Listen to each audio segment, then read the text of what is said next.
Here's a video for you guys about the K9100 bushing kit, which is normally for the earlier Starions and Conquest, the flat side ones, the non-intercooled. Everyone thinks that they won't fit in the newer cars. Well, they fit fine. Here's one installed. Here's a kit installed in my 88 idler arm. The dimensions are the same where they fit. The inner dimension where it rides on the bolt, and the outer dimension where it fits into this part of your idler arm. The main difference that you're going to find is, here's the original bushing. It's a two-piece. This part is the part that's on the bolt and inside of the arm, and then it has this piece right here that it pivots on. So when it's all assembled, there's some kind of pivot action like this. So if there's only issue that there might be is a little bit of extra drag right here. So you see when you move the arm, that bushing moves with the arm and contacts the metal up here, whereas on the original one the bushing has a contact surface in here. Now, this is my third flat side type kit going into a wide body car, and the other two worked fine so far. One of them is sold and the other one has several thousand miles on it, and they don't seem to get any play.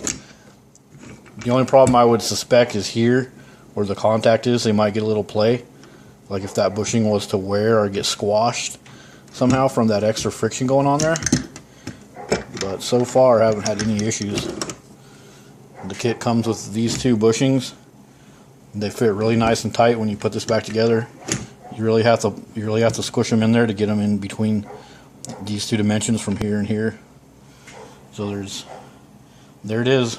If you have an idler arm that's totally trashed and has all kinds of play and you can't find the part for the wide body, just grab one of these kits, and as long as your bolt and the inside of your idler arm are okay, then you should be fine.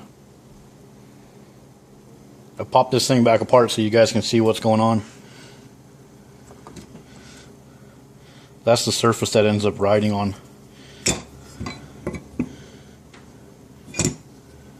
Where the normal one would have the little plastic pivot. As you can see, it's not something that looks like it's going to wear very easily.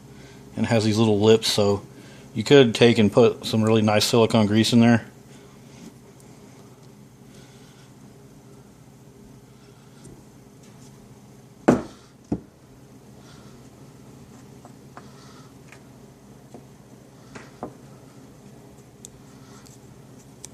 The dimension of this thing from end to end with the bushing installed with the flatty bushing is actually slightly larger, so it ends up actually being a little bit tighter in there.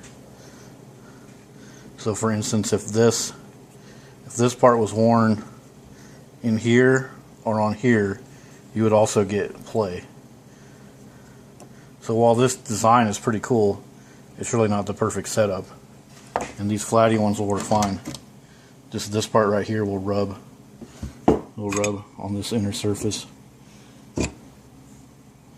So it's going to be a hard plastic on metal versus hard plastic on rubber. And these flatty ones are hard too. They're not like a soft rubber like a transmission mount. They're very hard. And the stock ones are too. This stock one is still in good shape. It's just one I took out for the video. But they're very hard too. They feel like really hard plastic. Anyways, that's it. I just wanted to show you guys that the flatty kit will work fine on the 87 and up wide body cars. Thanks.